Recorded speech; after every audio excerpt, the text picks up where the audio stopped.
مگر وہ سچی تھی، شاید اس لیے اسے اپنی جان گنوانی پڑی۔ خدا حافظ۔ آج کے بعد تم کبھی مجھ سے رابطہ کرنے کی کوشش نہ کرنا۔ میں بہت دیر تک ریسیور تھامے کھڑی رہی۔ تو اس رات جو خط مشل نے پوسٹ کروائے تھے وہ اسفند کو کروائے تھے، اور یہ خط اسے امریکہ سے واپس آنے کے بعد ملے تھے، ورنہ شاید وہ دوبارہ میرے لیے پروپوزل بھیجتا ہی نہیں، جو چند دن پہلے شیبا سے بات کرنے کے بعد مطمئن تھی کہ سب ٹھیک ہو جائے گا۔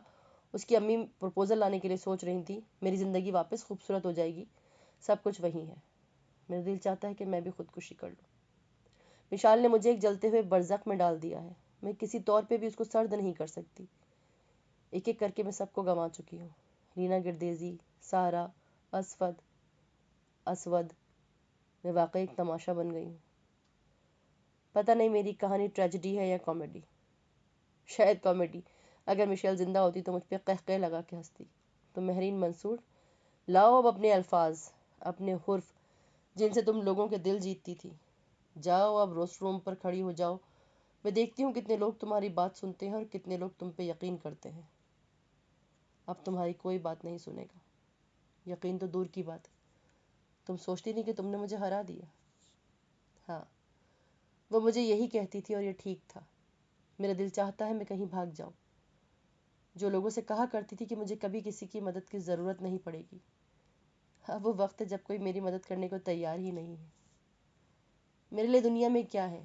امی مجھے اپنے گھر میں نہیں رکھ سکتی، ددیال والے پہلے رشتہ توڑ چکے ہیں، اور اب ماموں بھی جان چھڑانا چاہتے ہیں۔ میں درخت کی سب سے اوپر والی شاخ پہ چڑھ گئی تھی، اور جب میں وہاں سے گری تو جس شاخ کو پکڑنے کی کوشش کر رہی ہوں وہ بھی میرے ساتھ ہی ٹوٹ ٹوٹ کے نیچے گر رہی ہے۔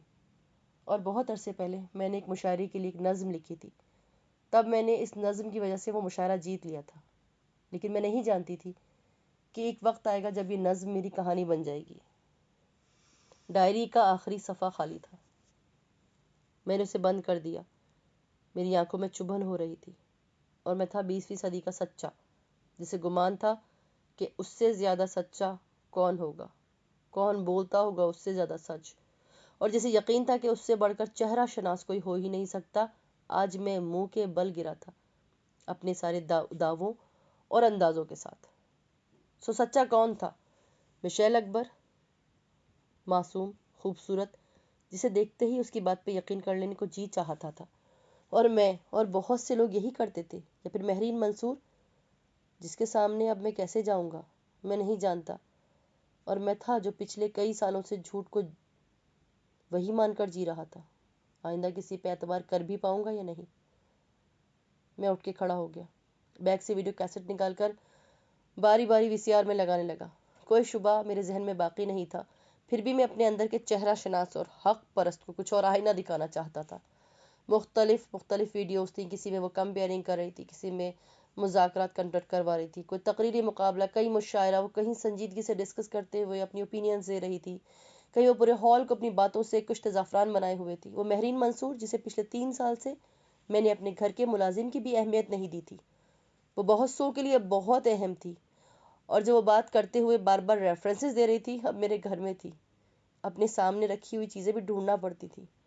وہی مہرین منصور جو ہر جگہ بنا رکے، بنا اٹکے، بلا کی روانی سے بات کرتی تھی، بار بار اٹک جاتی تھی، بار بار اسے لفظ ڈھونڈنا پڑتے تھے۔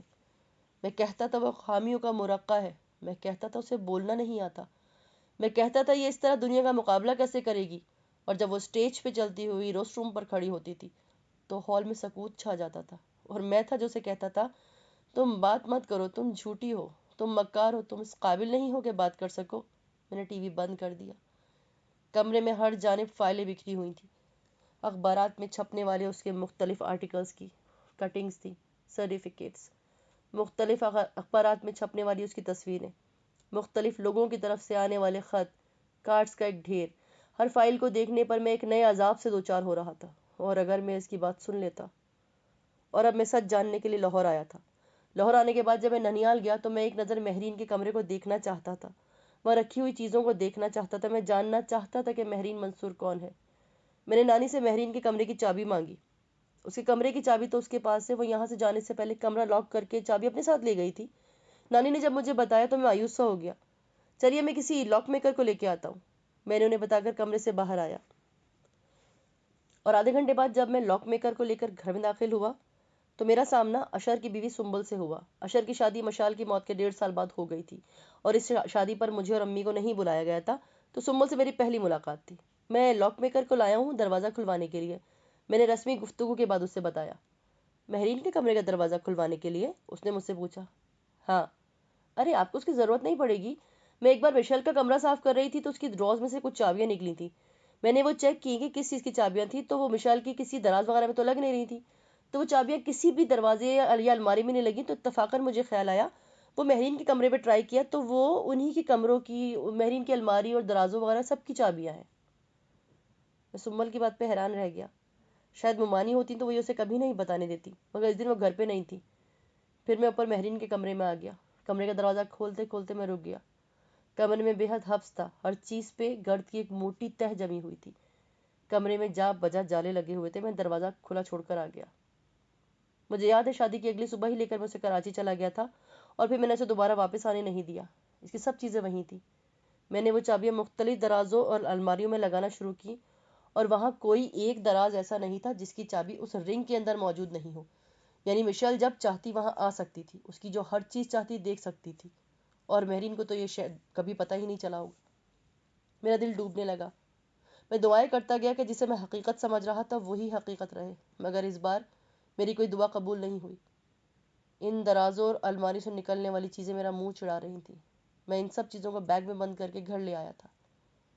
اب ان پچھلے کئی سال کی ڈائریوں کو پڑھنے اور ان چیزوں کو دیکھنے کے بعد مجھے اس کا سامنا کرنا تھا، اس مہرین منصور کا جس کے سامنے میں بونا تھا۔ 5 جون 1990۔ کل رات اس نے میرے چہرے پہ تھوک دیا۔ ایسا استقبال آج تک کسی نے اپنی دلہن کا نہیں کیا ہوگا۔ مشیل نے ٹھیک کہا تھا، میں واقعی اپنی زندگی سے تنگ آ گئی ہوں۔ اسفد علی نے میرے سر سے دوپٹہ اتار کر پھینک دیا تھا۔ میرا دل چاہا میں پھوٹ پھوٹ کے رہوں، اور پھر مشیل کا وہ خط، اور پتہ نہیں کیوں اور میرا بھی دل چاہتا ہے کہ میں مشیل کی باتوں پہ اعتبار کر لوں، اس کے حرفوں کا یقین کروں۔ یہ جو ساری دنیا اس کی ہم نوا ہے تو ضرور ان کی باتوں میں کچھ تو سچائی ہوگی، ورنہ دنیا اس طرح کا ساتھ کیوں دے۔ اسفد علی نے مجھے پھر اس کی لاش کے پاس پہنچا دیا ہے، اور کل میں نے سرنڈر کر دیا۔ میں اپنی زندگی نہیں بدل سکتی، میں کچھ بھی کر لوں وہ کیچڑ سے بھری ہوئی لاش میرا باپ ہی رہے گا، میں نشہ کرنے والے کی بیٹی ہی رہوں گی۔ 17 سال پہلے شروع کی جانے والی جد و جہد میں ختم کرتی ہوں۔